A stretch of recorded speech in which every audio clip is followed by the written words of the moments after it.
ಬಂಧುಗಳೇ ನಮಸ್ಕಾರ, ಹೇಗಿದ್ರೆ ನೀವೆಲ್ಲರೂ. ನಾನು ಸುಬ್ರಹ್ಮಣ್ಯ ಎಸ್ ಹಂಡಿಗೆ. ಬಂಧುಗಳೇ, ವಿಡಿಯೋ ಶುರು ಮಾಡೋಕೆ ಮುನ್ನ ನಿಮ್ಮಲ್ಲೊಂದು ಪ್ರೀತಿಯ ಮನವಿ. ನಮ್ಮ ಚಾನೆಲ್ನ ಕಂಟೆಂಟ್ ಇಷ್ಟ ಆಗ್ತಿದ್ರೆ ಮಾತ್ರ ಸಬ್ಸ್ಕ್ರೈಬ್ ಆಗೋದನ್ನ ಮರಿಬೇಡಿ. ಇವತ್ತಿನ ವಿಡಿಯೋವನ್ನ ಶುರು ಮಾಡೋಣ.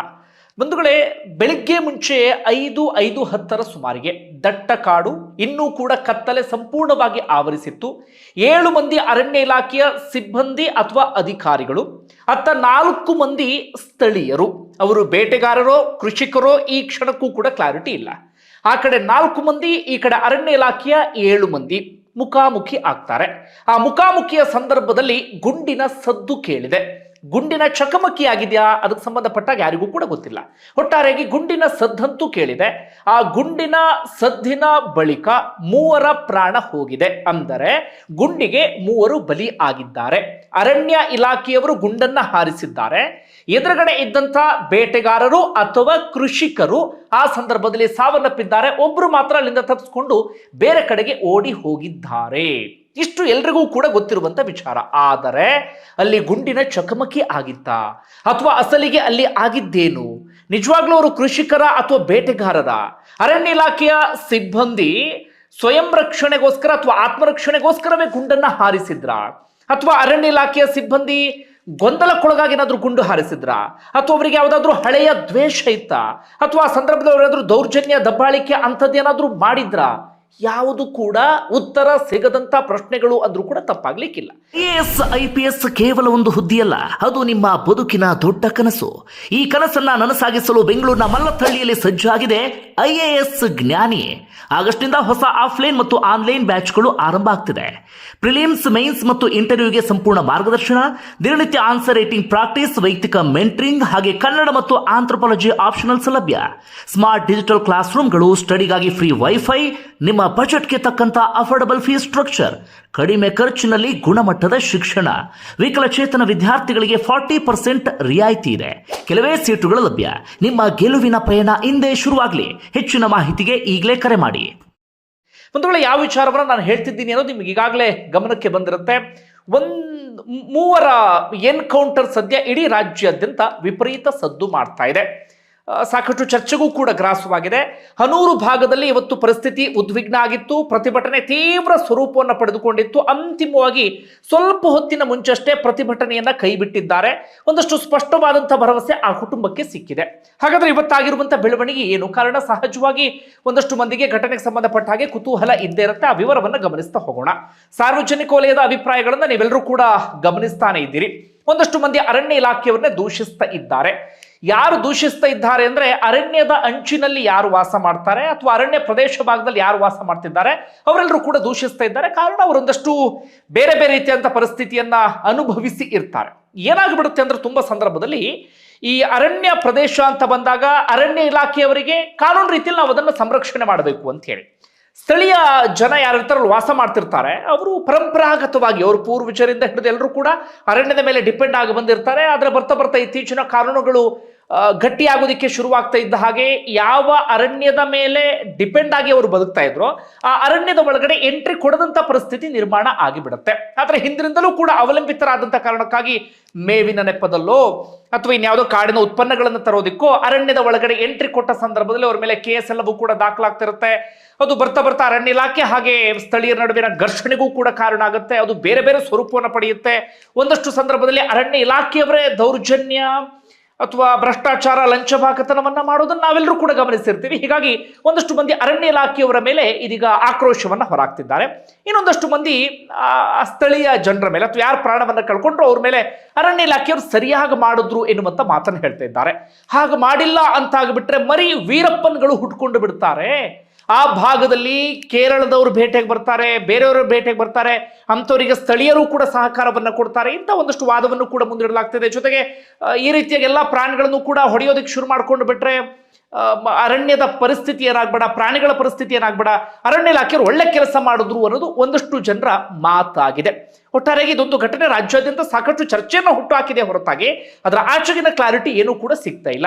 ಏನೇನಾಗ್ತಿದೆ ಗಮನಿಸೋಣ. ಘಟನೆ ಬಗ್ಗೆ ನಿಮ್ಮೆಲ್ಲರಿಗೂ ಕೂಡ ಗೊತ್ತಾ ಇದೆ. ನಾನು ಈಗಾಗಲೇ ಹೇಳಿದ ಹಾಗೆ ಬೆಳಗ್ಗೆ ಮುಂಚೆ 5 ಗಂಟೆಯ ಸುಮಾರಿಗೆ ನಡೆದಿರುವಂತಹ ಘಟನೆ ಚಾಮರಾಜನಗರ ಜಿಲ್ಲೆ ಹನೂರಿನ ಕಾವೇರಿ ವನ್ಯಧಾಮ ಅಥವಾ ಹನೂರಿನ ವನ್ಯಜೀವಿ ವಲಯದ ಶಾಗ್ಯ ವ್ಯಾಪ್ತಿಯ ಹೊಳೆಮರದಟ್ಟಿ ಎನ್ನುವಂಥ ಅರಣ್ಯ ಪ್ರದೇಶ. ಅಲ್ಲಿನ ಸ್ಥಳೀಯರೇ ತೋಮಿಯಾರ್ ಎನ್ನುವಂಥ ಗ್ರಾಮದವರು, ಒಬ್ಬರು ಮಾತ್ರ ಹಿಟಾಚಿ ಆಪರೇಟರ್ ಆಗಿದ್ರು, ಮತ್ತೆ ಎಲ್ಲರೂ ಕೂಡ ವ್ಯವಸಾಯವನ್ನ ಮಾಡ್ತಾ ಇದ್ದಂಥವರು. ಅವರ ಹೆಸರು ಕುಮಾರ್ ಅಂತ, ಅಂತೋಣಿ ಸ್ವಾಮಿ, ಹಾಗೆ ಪೀಟರ್ ಅಂತ ಹೇಳಿ, ಹಾಗೆ ಬದುಕುಳಿದು ಗಾಯಗೊಂಡಿರುವಂಥ ವ್ಯಕ್ತಿಯ ಹೆಸರು ಮಹಿಮಾ ದಾಸ್ ಅಂತ ಹೇಳಿ. ಇವರೆಲ್ಲರೂ ಕೂಡ ಬೆಳಗ್ಗೆ ಮುಂಚೆಯಲ್ಲಿ ಹೋದಂಥ ಸಂದರ್ಭದಲ್ಲಿ ಎನ್ಕೌಂಟರ್ಗೆ ಬಲಿ ಆಗಿದ್ದಾರೆ. ಅವರವರದ್ದೇ ರೀತಿಯಲ್ಲಿ ವಾದ ಪ್ರತಿವಾದಗಳೆಲ್ಲವೂ ಕೂಡ ನಡೀತಾ ಇದೆ. ಅರಣ್ಯ ಇಲಾಖೆಯವರು ಕೊಟ್ಟಂತ ಕ್ಲಾರಿಟಿ ಏನು ಅಂದ್ರೆ, ಅಥವಾ ಇವತ್ತು ಮುಖ್ಯಮಂತ್ರಿಗಳಾಗಿರುವಂತಹ ಡಿ ಕೆ ಶಿವಕುಮಾರ್ ಅದನ್ನೇ ಹೇಳ್ತಿದ್ದಾರೆ, ಅರಣ್ಯ ಸಚಿವರು ಕೂಡ ಅದೇ ಮಾತನ್ನ ಹೇಳ್ತಾ ಇದ್ದಾರೆ. ಏನಂತ, ಇವರೆಲ್ಲರೂ ಕೂಡ ಅಲ್ಲಿ ಬೇಟೆ ಆಡೋದಿಕ್ಕೆ ಅಂತ ಬಂದಿದ್ರು, ಗಸ್ತಿನಲ್ಲಿ ಇದ್ದಂತ ಸಿಬ್ಬಂದಿಗೆ ಆ ಮಾಹಿತಿ ಬರುತ್ತೆ, ಅವರು ತಕ್ಷಣವೇ ಆಕ್ಟಿವ್ ಆಗ್ತಾರೆ, ಈ ಟಾರ್ಚ್ ಲೈಟ್ ಅನ್ನ ಫಾಲೋ ಮಾಡ್ಕೊಂಡು ಹೋಗ್ತಾರೆ ಅಂತ. ಮುಂದೆ ಟಾರ್ಚ್ ಲೈಟ್ ಕಾಣ್ತಾ ಇರುತ್ತೆ, ಇವರು ದೂರದಿಂದ ಗೊತ್ತಾಗದ ರೀತಿಯಲ್ಲಿ ಫಾಲೋ ಮಾಡ್ಕೊಂಡು ಹೋಗ್ತಾರೆ. ಫಾಲೋ ಮಾಡ್ಕೊಂಡು ಹೋದಂಥ ಸಂದರ್ಭದಲ್ಲಿ 4 ಜನ ಕಣ್ಣಿಗೆ ಬೀಳ್ತಾರೆ. ಅವರ ಕೈಯಲ್ಲಿ 2 ನಾಡ ಬಂದೂಕು ಇತ್ತು, ಹಾಗೆ ಜಿಂಕೆಯನ್ನ ಹೊಡೆದು ಮಾಂಸವನ್ನ ಚೀಲದಲ್ಲಿ ಸಂಗ್ರಹಿಸಿ ಇಟ್ಕೊಂಡಿದ್ರು.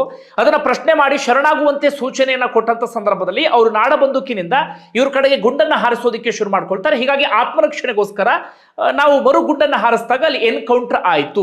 ಇಬ್ಬರು ಸ್ಥಳದಲ್ಲೇ ಸಾವನ್ನಪ್ಪಿದ್ರೆ, ಓರ್ವ ವ್ಯಕ್ತಿಯ ಜೀವ ಇತ್ತು. ಆ ಕಾರಣಕ್ಕಾಗಿ ತಕ್ಷಣವೇ ನಾವು ಮೈಸೂರಿನ KR ಆಸ್ಪತ್ರೆಗೆ ಚಿಕಿತ್ಸೆಗೋಸ್ಕರ ಕರ್ಕೊಂಡು ಬಂದ್ವಿ ಅನ್ನೋದು ಅರಣ್ಯ ಇಲಾಖೆಯವರ ವಾದ.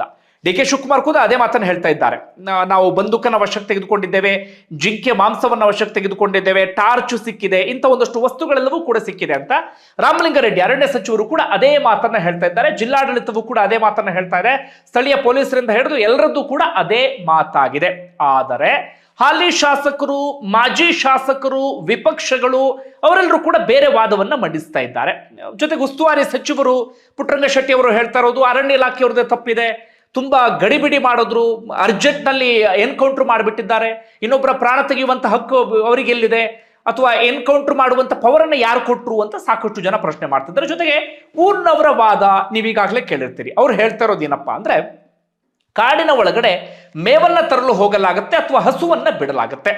ಹಸುಗಳು ತಪ್ಪಿಸ್ಕೊಂಡಂತ ಸಂದರ್ಭದಲ್ಲಿ ಏನ್ ಮಾಡ್ತಾರೆ, ಬೆಳಗ್ಗೆ ಮುಂಚೆ ಅವುಗಳನ್ನ ಹುಡುಕೋದಿಕ್ಕೆ ಅಂತ ಹೋಗ್ತಾರೆ, ಅಥವಾ ಒಮ್ಮೊಮ್ಮೆ ರಾತ್ರಿ ಅಂತ ಹುಡುಕೋದಿಕ್ಕೆ ಹೋಗ್ತಾರೆ. ರಾತ್ರಿ ಹುಡುಕಿ ಸುಸ್ತಾದಂತ ಸಂದರ್ಭದಲ್ಲಿ ಯಾವುದೋ ಬಂಡೆ ಮೇಲೆ ಮಲಗೋದು ಅವರ ಪರಿಪಾಠ ಆಗಿಬಿಟ್ಟಿದೆ. ಅಲ್ಲಿ ಕಾಡು ಪ್ರಾಣಿಗಳು ಅಥವಾ ಇನ್ನೇನೋ ಅಟ್ಯಾಕ್ ಮಾಡಬಹುದು ಎನ್ನುವ ಕಾರಣಕ್ಕಾಗಿ ಸ್ವಯಂ ರಕ್ಷಣೆಗಾಗಿ ಒಮ್ಮೊಮ್ಮೆ ಆಯುಧವನ್ನ ತೆಗೆದುಕೊಂಡು ಹೋಗಿರ್ತಾರೆ. ಹೀಗಾಗಿ ಇವರೆಲ್ಲರೂ ಕೂಡ ಪ್ರೊಫೆಷನಲ್ ಬೇಟೆಗಾರರು ಯಾರೂ ಕೂಡ ಅಲ್ಲ, ಅವರೆಲ್ಲರೂ ಕೂಡ ವ್ಯವಸಾಯವನ್ನ ಮಾಡ್ತಾ ಇದ್ದಂಥವ್ರು. ಹಸು ಕಳೆದು ಹೋಗಿದೆ ಎನ್ನುವ ಕಾರಣಕ್ಕಾಗಿ ಅವ್ರು 4 ಜನ ಗುಂಪು ಮಾಡಿಕೊಂಡು ಹುಡುಕೋದಿಕ್ಕೆ ಅಂತ ಹೋಗಿದ್ರು. ಅದಾದ ಬಳಿಕ ಬೆಟ್ಟ ಅಥವಾ ಏನು ಕಲ್ಲಿನ ಒಂದು ಇದಂತೆ ಕರಿಬಹುದು, ಅದರ ಮೇಲೆ ಅವರು ವಿಶ್ರಾಂತಿಗೋಸ್ಕರ ಮಲಗಿದ್ರು. ಆಗ ಅರಣ್ಯ ಇಲಾಖೆಯ ಸಿಬ್ಬಂದಿ ಬಂದು ಗೊಂದಲಕ್ಕೊಳಗಾಗಿಯೋ ಅಥವಾ ಹಳೆಯ ಯಾವುದಾದ್ರೂ ದ್ವೇಷದ ಕಾರಣಕ್ಕಾಗಿಯೋ ಇಂಥದ್ದೊಂದು ಕೃತ್ಯವನ್ನ ಎಸಗಿದ್ದಾರೆ. ಅದಾದ ಬಳಿಕ ಇದನ್ನ ಎನ್ಕೌಂಟರ್ ಅಂತ ಹೇಳಿ ಬಿಂಬಿಸುವಂತಹ ಕಾರಣಕ್ಕಾಗಿ ಅವರೇ ನಾಡ ಬಂದೂಕನ್ನ ಇಟ್ಟು ಅಥವಾ ಜಿಂಕೆ ಮಾಂಸವನ್ನ ಇಟ್ಟು ಅಥವಾ ಸಾಕ್ಷಿಯನ್ನ ಸೃಷ್ಟಿ ಮಾಡಿ ಇವರ ವಿರುದ್ಧವೇ ಹೇಳಿಕೆಯನ್ನ ಕೊಡ್ತಿದ್ದಾರೆ ಅನ್ನೋದು ಸ್ಥಳೀಯರ ವಾದ. ಅವರು ಅದಕ್ಕೆ ಇನ್ನೊಂದಷ್ಟು ಇದನ್ನು ಕೂಡ ಕೇಳ್ತಿದ್ದಾರೆ. ಜಿಂಕೆ ಮಾಂಸ ವಶಕ್ಕೆ ತೆಗೆದುಕೊಂಡಿದ್ರೆ, ಬಂದೂಕು ವಶಕ್ಕೆ ತೆಗೆದುಕೊಂಡಿದ್ರೆ ಸಾಕ್ಷಿಯಲ್ಲಿ ನಮಗದನ್ನು ತೋರಿಸಿ ಎನ್ನುವ ರೀತಿಯಲ್ಲಿ ಅವರ ಪ್ರಶ್ನೆ ಆಗಿದೆ. ಜೊತೆಗೆ ಏನು ಗುಂಡಿನ ಚಕಮಕಿ ನಡೀತು ಅಂತಿದ್ದೀರಿ, ಇಲ್ಲಿ 3 ಏನೋ ಸಾವನ್ನಪ್ಪಿದ್ದಾರೆ, ಆದರೆ ಅರಣ್ಯ ಇಲಾಖೆ ಯಾವುದೇ ಸಿಬ್ಬಂದಿಗೆ ಸಣ್ಣ ಗಾಯವೂ ಆಗಿಲ್ಲ, ಏನೂ ಆಗಿಲ್ಲ, ಯಾವ ಕಾರಣಕ್ಕಾಗಿ ಅನ್ನೋದು ಅವರ ಪ್ರಶ್ನೆ.